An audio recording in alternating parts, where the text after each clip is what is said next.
And so now we'll get into the COVID update. You'll be hearing from Kip, from Ray Reardon, and from Kelly Parmalee. We'll do a little bit of a recap and a little bit of a look ahead, and also talking a little bit about how we are committed to keeping our workforce safe in terms of serving our community. So Kip, I'll hand it off to you. Thank you, Mr. City Manager. Good morning, Mayor and Council, members of the public. Kip Harkness, Deputy City Manager and Director of the Emergency Operations Center for the month of July. On behalf of Lee Wilcox, the incoming director, all of us in the Emergency Operations Center, and indeed all of us in the city working on essential services, I want to provide you an update on our COVID response. And we're going to take a little bit of a recap, kind of take a look back at the last 194 days since we initiated our planning work on the 24th of January, 2020. We'll be quick with it, but we will give kind of a quick look back, a quick look ahead, and then a deep dive with Kelly Parmalee into what we're calling Powered by People 2.0, which is how we are making sure that people are safe and able to do the vital work of the city. So let's see here, so just said all of that. With that, I'd like to turn it over to Ray Reardon, our Director of Emergency Management, who will give us a look back at the first 6 months. Thank you, Kip. Appreciate the intro. Good morning to the City Council members, the City Management, and attendees at today's City Council meeting. I am Ray Reardon, the Director of the City Manager's Office of Emergency Management and the Emergency Operations Center Planning Section Coordinator when the EOC is activated. As Kip described, I'm going to present a high-level review of the city's first 6 months of response to the pandemic. Next slide.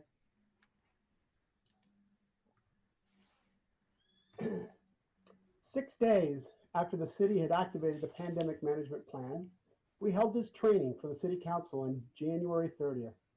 That really seems like a long time ago. 4 days later, we activated the Emergency Operations Center. 6 days later, the city manager declared a local emergency. 10 days later, the City Council ratified that proclamation on the 10th day of March.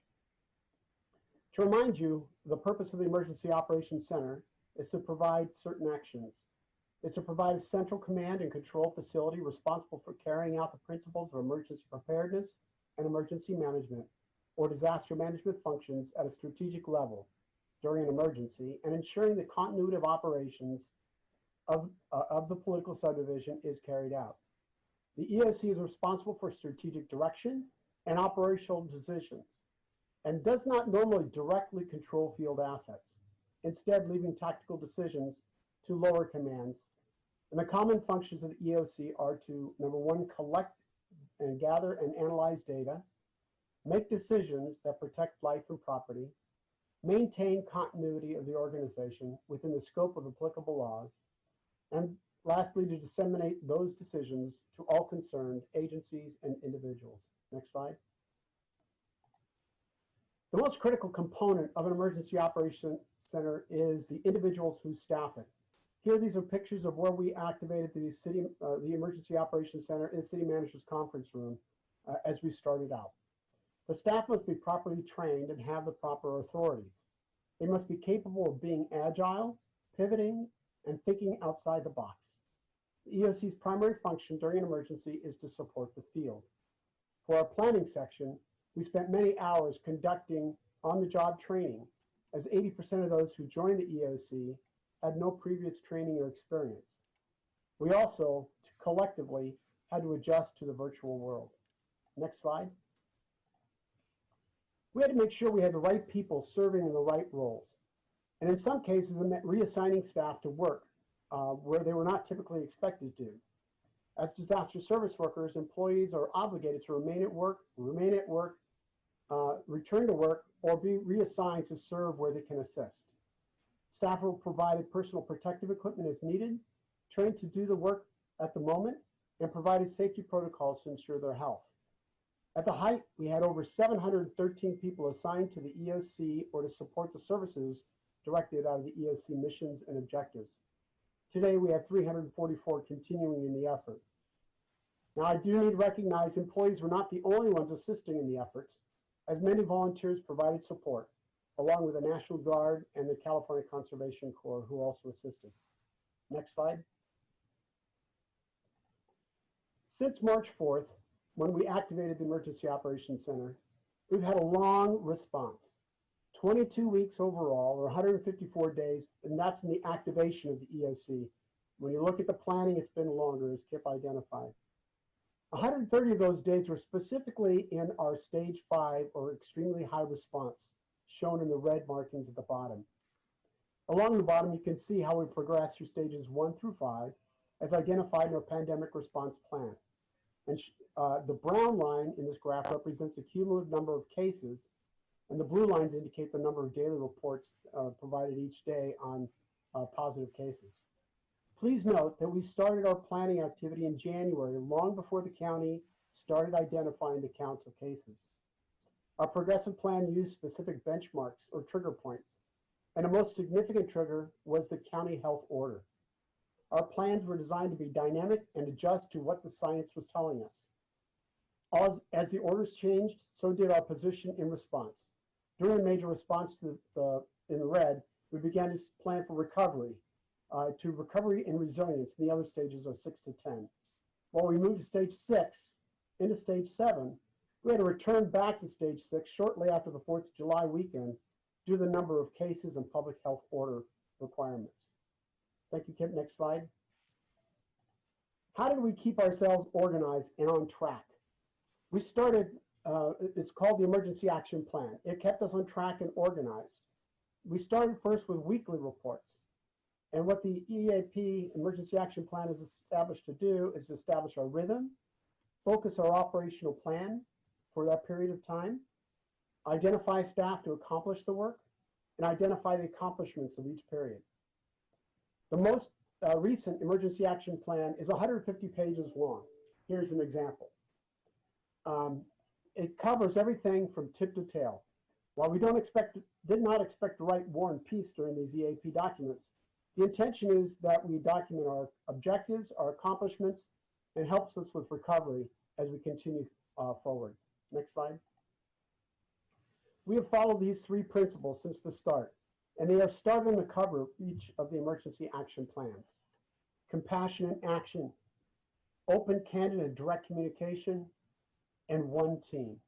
And that's what we focused on in each of the action plans. Next slide. This should probably look familiar to you as our roadmap, which detailed our direction of where we're going. I will provide a brief recap of all the tremendous efforts related to the top 3 priorities and a few of the enabling actions. For priority 4, Powered by People, you'll hear from Kelly Parmalee later. Next slide. Priority 1 has always been to support the county health order. Our liaison, public health information, and code enforcement teams have worked to educate and inform the residents and businesses on how to understand the orders as they adjusted during this time. The EOC worked tirelessly to coordinate information, actions, and services throughout with the county. The success has been shown in the food distribution and housing collaboration. Next slide. Priority 2 was to keep essential services moving. We continued to supply sewer, water, and garbage services to all 1 million San Jose residents. We sustained police and fire operations with no reduction in service. We saw no major calls for services or losses to our street lighting or other transportation systems. And we paid all 7,600 employees on time, each pay period. Next slide. Priority 3 was to support our at-risk communities and populations. A significant effort was set to address the needs to feed our at-risk communities. With the economic impacts, the food insecure population soared. On March 18th, the city accepted the challenge provided by the county to coordinate the delivery of food to our food insecure populations, not just in the city, but the county as a whole. Next slide. As a result, in collaboration with our community partners who are listed at the top right of this slide, we provided, in leadership from the Second Harvest Food Bank and many other nonprofits, we've been able to contribute, coordinate, deliver, and serve an average of 2.61 million meals per week since the beginning of April. Cumulatively, that's translated to 52.5 million meals since March. Next slide. A subset of Priority 3 was to enhance our homeless support and services. Immediately, San Jose Housing Department began working with the county very closely on a collaborative effort. As a result, on temporary housing, they have fielded over 5,100 hotline calls with a volume that continues to increase. They expanded the temporary housing and shelter capacity, temporarily placing 1,185 unsheltered residents at our temporary sites such as Parkside, South Hall, Camden, and Baskin centers. Over 2 million in motel vouchers were provided to families, which equated to about 834 motel hotel rooms, and continued doing their normal work by placing permanent housing for 844. In the interim housing, this week, the Monterey Bernal site should be opening. The Rue Ferrari and Evan Lane's sites will open up by the end of August. And in the encampment support, they established hygiene stations, including portable restrooms, showers, and hand washing. In the housing solutions, it provided support in shelter hotline, the housing assessments, and housing problem solving. And in the street outreach, provided support and education, including information on social distancing, education, and availability of testing. Our next slide. One of our key enabling actions that really supported all those actions, those successes, was communicating with the public. Our public information team reached significant milestones in the social media arena and published significant reports to keep the public and employees aware of the developments within the city's response. Cannot believe 11.5 million impressions.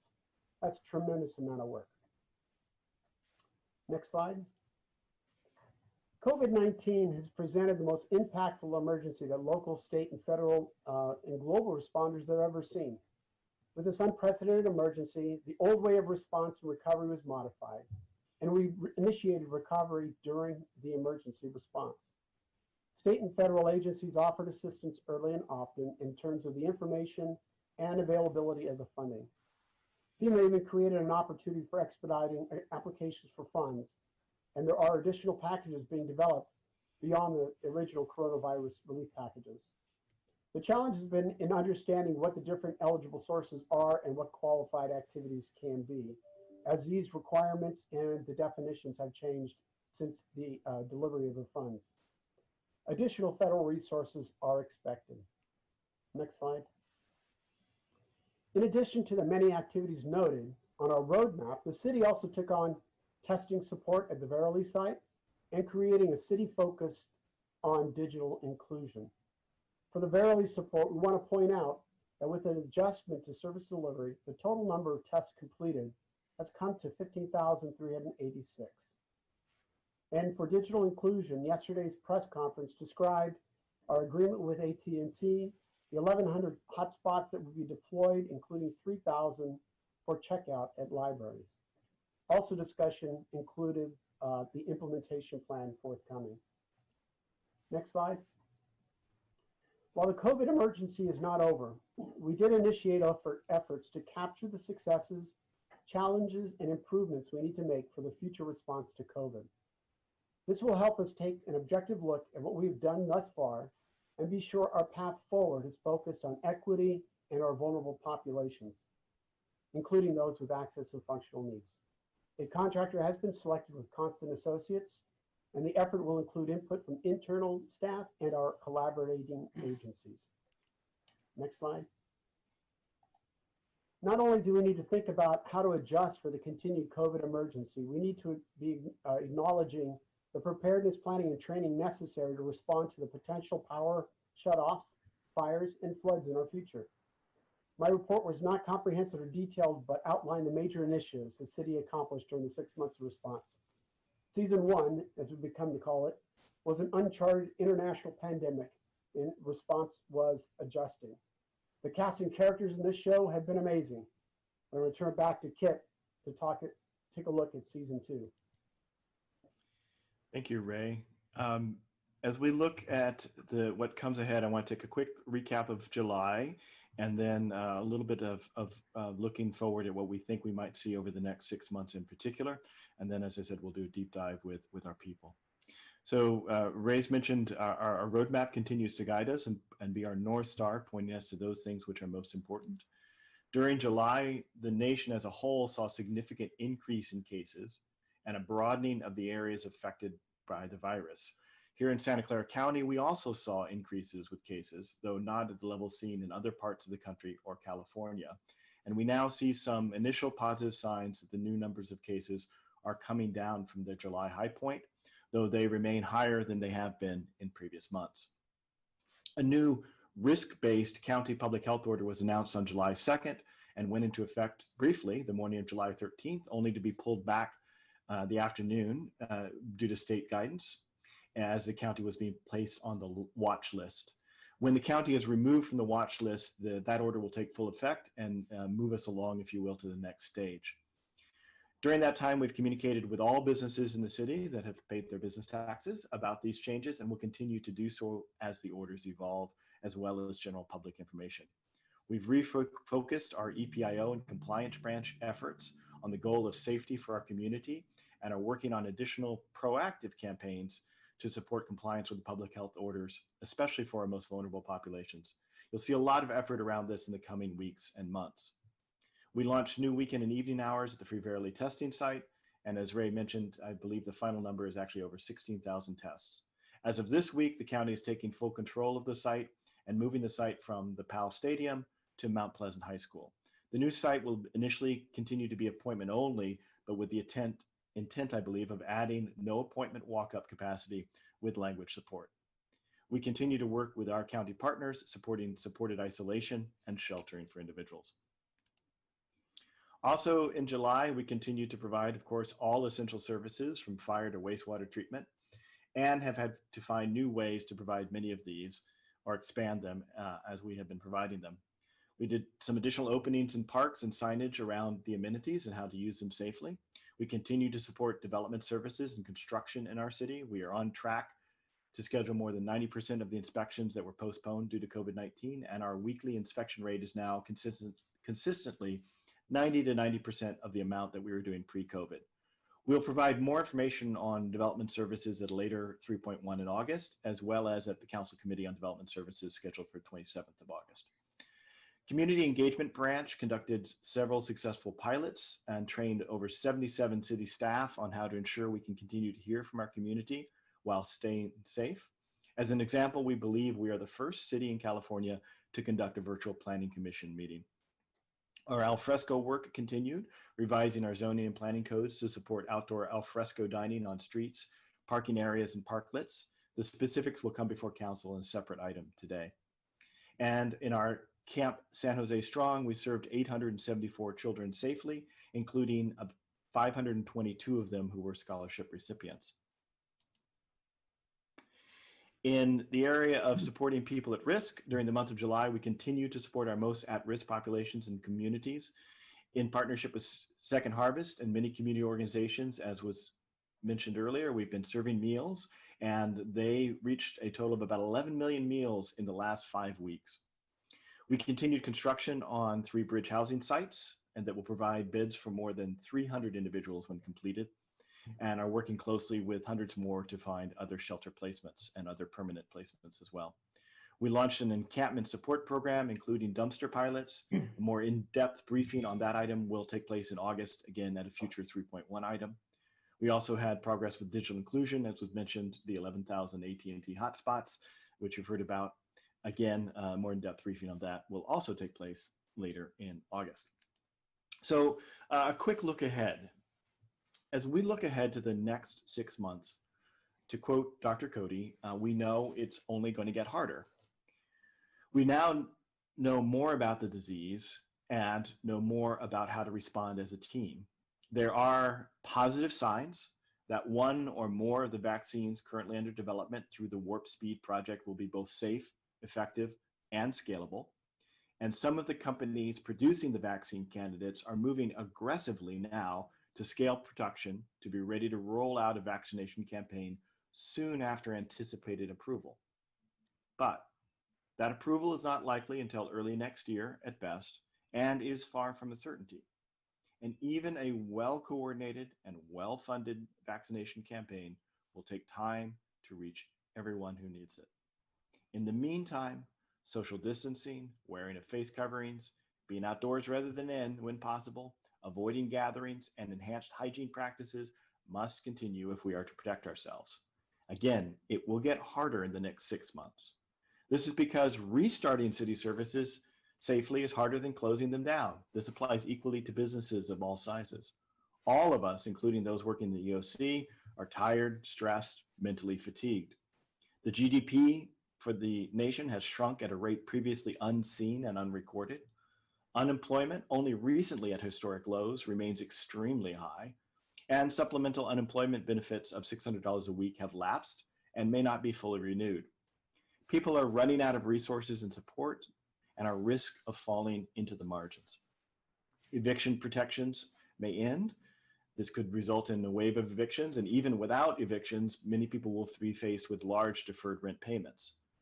We are also heading into fall and winter flu season. In a normal flu season, our local hospitals are typically at about 90% of capacity without any COVID-19 cases. However, on the upside, it is possible that the interventions that we are undertaking to break the chain of transmission for COVID will also decrease the incidence of flu. In any case, the combination of flu and COVID is something to be concerned about and keep an eye on. Schools are struggling how best to reopen in-person classes and how to provide effective distance learning, leaving tens of thousands of families in uncertainty and without a safe place outside the home for their children during the day. All of that, again, means it will be a very hard 6 months. We, however, will get through this. We will get through this together. As we have since the beginning, we will use our pandemic response plan to guide our actions, rely on our partners in county and public health to keep us up to date on the best science and the best numbers, and we will make our path forward together. We are currently in stage 6 of our 10-stage plan to return to something resembling normal. As soon as the county is off the state watch list and with the new risk reduction public health orders fully into effect, we will move to stage 7 in our internal city plan. Stage 8 will occur when other uses like movies and larger gatherings are permitted. Stage 9 we've reserved for when a vaccine is approved and you begin scaling that vaccine. And then one day we will be back in stage 10 when we have achieved herd immunity as a result of mass vaccinations. Given current conditions, we will likely be in stage 7 or at best stage 8 for the next 6 months or more. Put another way, we will be in this for at least as long as we already have been. In the meantime, our work continues. This roadmap you see here is a list of 45 of the top priority projects the Emergency Operations Center is focused on implementing on a day-to-day basis. Each box that you see requires a leader, a team, funding, and often new processes and technology to support the actual implementation. All of these are on top of the day-to-day work of providing essential services that is the normal business as usual for our city. To accomplish these important goals, we have pulled a peak of 720 staff out of their normal jobs. We're now down to about 330 and put them into response work. Everything from supporting Second Harvest in preparing for food distribution to overseeing the building of bridge housing to getting hotspots into the hands of students. I feel that the EOC crew has done tremendous work over the last 6 months, and the reality is much of that work will continue without respite. This means there is no excess capacity in the EOC or indeed in the city as a whole. We need to adjust expectations of the year ahead to realize that we'll be focused on response and recovery and continued provision of essential services, and will not have the luxury of completing many of the other projects and priorities that were put on our work plan before the pandemic. I think the best way to illustrate this is to take a closer look at some of the projects on this roadmap. So let's double click on some of the Powered by People initiatives that we have undertaken that support our employees in their continued work and response in essential services and in the opening up of additional services. Here to take us through the details is Kelly Parmalee, who in this capacity is the director of the Powered by People 2.0 Task Force in the Emergency Operations Center, and in her day job is the Assistant Director of HR. Kelly, turning it over to you. Thank you, Kip. Good morning, Vice Mayor and Council members. I'm really excited to be here to share with you something that's been almost 8 weeks worth of work to focus on a strategy and a set of priorities that would support our workforce through stages 6 and beyond. And it's called Powered by People 2.0 as a way of conveying an extension of the 8th City Manager's enterprise-wide priority, and one that's a long-term commitment to our employees and supporting them. We've used this visual, and I'll speak to it for just a little bit, to begin to conceptualize mostly the complexity of our work. But there are three large buckets I'd like to say about this. And so the first one is going to be about putting safety first and having a safe workplace for our employees, wherever that may be. Second, I'm going to talk about how this is complicated. It's not as simple as one might think to reopen and maintain that commitment to that first principle. And then thirdly, I'm going to talk a little bit about uncertainty contributing to all of what makes it complex. So safety first, as we all know, it's our employees who deliver services in the community, and they're essential to anything that we do in service of the community. And so as we reopen and consider expanding services, it's their safety and the safety of the workplace in which they're in that needs to be priority number one. And while no situation is certainly free of risk, when we're talking about this particular situation, we're talking about endangering people's health and potentially putting them at risk of death. So we're taking it really seriously. So safety has to be first. That's been our guiding North Star. And then I would say, secondly, it's complicated. And as a person who was oriented to the world here at the city as Assistant Director of HR, I've suddenly begun to understand the complexity of the work. And so I'll say three things about the complexity. One is just the nature of our city. Secondly, our understanding is constantly shifting. And thirdly, our teams are dispersed. So in terms of our own complexity, in terms of the nature of our city, when you think about trying to put safety first, we have to think about the size of our city, both its geography as well as its size in terms of number of folks in the community and our workforce, but also the range of services. Everything from an airport to a zoo and everything in between means that there's a level of complexity that perhaps other agencies don't have. But also when you think in there, and I've had to over the last several weeks with lots of other smart people about the diversity and unique facility situations, when you think about the number of branches, the number of community centers, the number of parks, the uniqueness of each one of those. When you think about streets and sewers and the regional wastewater facility, and you think about the nature and scope of services that may or may not involve the community, all those things come to bear in terms of complicating that number one commitment to a safe workplace.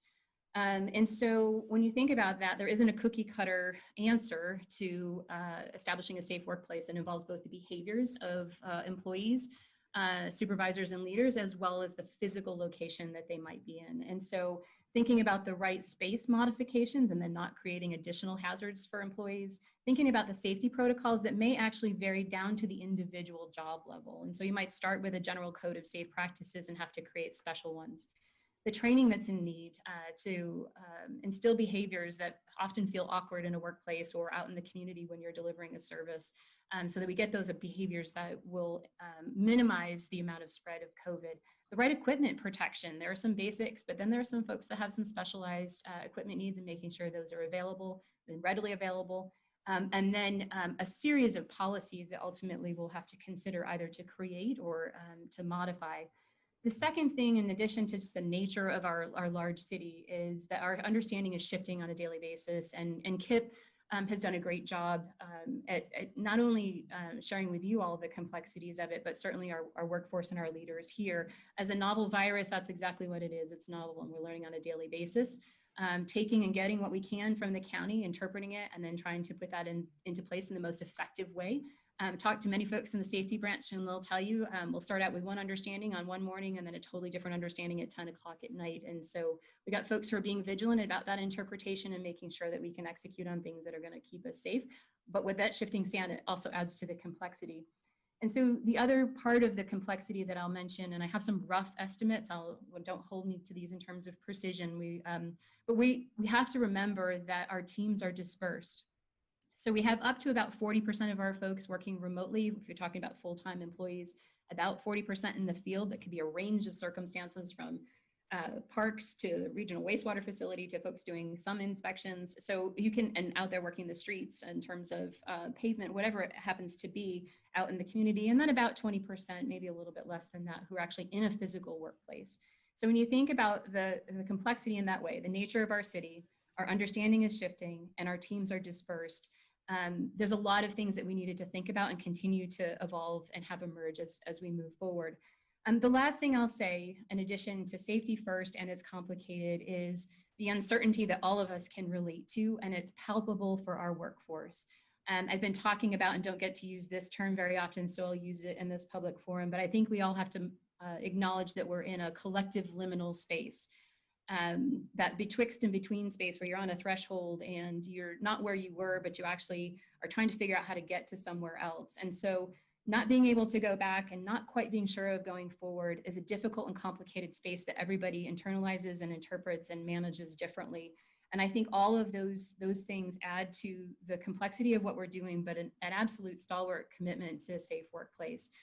And so the question was for our large team, which I'll speak to a little bit more in a second, is how do we support our employees as we move forward? And so we've created a roadmap. If you want to go to the next slide, Kip.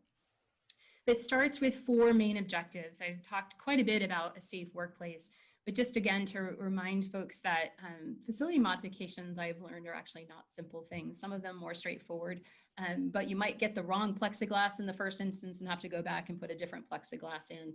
I've learned from our facilities folks. And our safety folks, a super knowledgeable and committed group of folks, are constantly looking at our protocols and making sure that we have safe protocols, and assume we're going to have an outside vendor come in and assure us and give us some affirmation that we're doing those well. But there are 3 other things that were also on that conceptual circle. And those are 3 things that we've deemed as really, really important to supporting employee safety and supporting our dispersed work teams. One, which I think everybody can relate to, is ensuring that we have a platform of tools, resources, trainings, opportunities to engage around employee health and wellness. In addition to COVID, folks are dealing with a financial crisis, and many folks in our workforce are dealing with and grappling with issues and considerations around racial equity. So how do we make sure we're focusing on that as well as safety? 2 other really important objectives for us, and one I'll say a little bit more about later, is certainly the drive to digital. We've got some great partners in IT in that sense. In a very tactical, tangible way, we've got to stop moving paper. We got to use that to support safety, but also organizational efficiency and effectiveness. And there are other ways to drive to digital, but a major business process automation project is underway. And we've been incredibly creative, as many of you have as well, around that quick move out to working remote and being able to figure out how not to use signatures, about how to totally reimagine new employee welcome, and a bunch of other things that put us in a digital world and support safety, but also organizational efficiency. The last thing we can all also relate to, because we're right on that call right now, is effective virtual teams. And again, I would offer that that's not just virtual, but it focuses also in dispersed environments and challenging teams to figure out their level of engagement, not just the technical piece, but how do we engage employees, teams, leaders in an entirely different environment, and provide tools, resources, training, learning and development opportunities to support our teams in whatever space that they're in. So if you go to the next slide, Kip. So what I'll say here is we've got about 16 initiatives, 16 large initiatives that are guiding us not for the next 90 days, but for the next 6 months to a year. And we're really planning out toward a year with a long-term commitment to supporting our employees as things evolve. And so you can see those 16 initiatives here. We don't need to go through them, but each team has a set of 4 that are guiding their work. And if you go to the next slide, you'll see that we have 20 key results to deliver in the first quarter. So we've got 4 teams not only working within their own swim lanes, but also across those 4 areas to ensure that we're putting the right results in place for a safe workplace, for wellness and health, for a drive to digital and effective virtual teams. And if you go to the next slide, Kip, so this gives you a sense, there's more, almost 40 people here on this governance page, 4 teams that actually don't have everybody listed here because we have groups of liaisons that we use to reach out to each of the departments in these areas. And so it's a complex, but also thoughtful and strategic approach to making sure that we can support our employees and our leaders and managers and supervisors going forward. I think what's important is we've involved our teams also with a connection to our leadership. So we have, in terms of the executive team, leadership that's comprised of both city manager's office and the EOC, knowing that we launched this out of the EOC with the long-term endeavor of it being returned to the departments who will continue to work on this going forward. So this isn't just a one and done, but one that has a thoughtful strategic approach to the future. You can go to the next slide, Kit. So I want to say in closing is a couple of things, and thanks to my friend Trevor in the CMO's communications shop to help me come up with some icons. We had a collage approach originally and envisioned, and it didn't quite work out that way. But I would say a couple of really important things in each of these and also acknowledge some folks. In the safe workplace, we have an incredible group of folks, like I mentioned, in terms of safety and facilities. So Joe Gregory, Eric Fortes, and Walter Lynn represent the safety and facilities side, with a lot of people that I can't name here who are over in the 30 plus people who are supporting safety and facilities. And it's my plea and my ask of everyone, particularly if you're in an inside workplace position, which we're actually hoping that folks will continue to remain remote and outdoors if possible, but continue to champion social distancing, continue to champion face coverings, and also ensuring that we engage in effective hygiene around hand washing. Those are three very simple but powerful things and messages that we can continue to send to our workforce and to the community in which they work with. So in the second grouping, we've identified our work in three buckets. One related to physical health and well-being, the second being emotional and mental well-being, and then financial well-being. And how do we provide tools, resources, connections, engagement opportunities in these areas? And the benefit team in HR is running this group. They have some really exciting things planned for the upcoming year, and that's led by Emily Hendon out of our benefits group. In the drive to digital, this is acknowledging we need to get out of paper. Many of you have heard about the unique opportunity to do alfresco dining and support with business process automation. And we need to bring that practice to the city and to its workforce so that we can minimize the amount of paper that we're pushing, but also engage in a bunch of other interesting projects around the drive to digital. Jerry Dreesen, the assistant CIO, is the one who's primarily leading this, but we also have in the background, certainly Rob Lloyd and the rest of the IT team that I also can't name here, or we'd be here for quite a long time. And then lastly, our effective virtual teams, one near and dear to my heart, and that we had, as part of Powered by People 1.0, initiated a learning and development group that was ready to launch a whole lot of interesting and unique learning and development opportunities as part of that effort of in the last 18 months. And so we've just pivoted this, and we're gonna turn it to the how do we support folks in these dispersed and virtual environments in terms of technology, but also how do we manage, how do we engage, how do we lead in a semi-virtual environment or a 100% virtual environment. That's led by Robert Hernandez and several other folks from across the city, as well as on the learning and development team.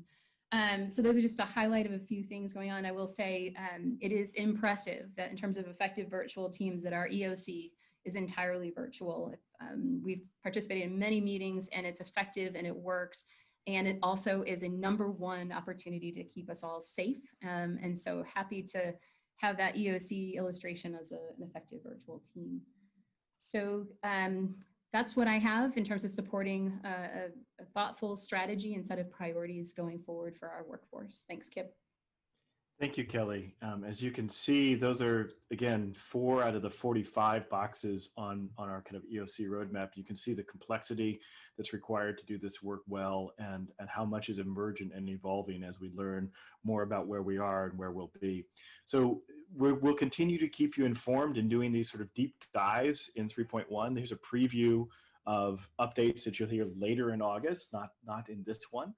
So I share this with you so we can focus today on the Powered by People and a little bit of the retrospective, and where possible, hold off on deeper conversations or engagement in these items until they come up. Of course, we'd be happy to answer any clarifying questions or any direct questions you might have about them, but want to give you a sense of what's coming up in the month of August. As important, I mentioned I'll be rotating out of the director's seat for the month of August, and Lee Wilcox will be rotating back in. So please keep any really hard questions for him at future 3.1s.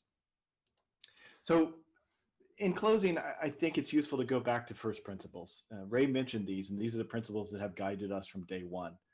We seek to be compassion in action, which means we focus on the most vulnerable, our Black and Latinx community, our elders, our homeless, and try to make sure our actions meet their needs such as feeding, housing, and beyond.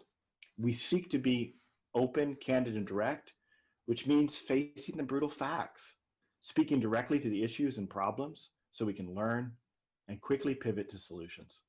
We seek to be one team across departmental lines with our nonprofit partners from Second Harvest to Catholic Charities to Destination Home to Sacred Heart to the Opportunity Fund to the county to the Santa Clara County Office of Education and dozens of others.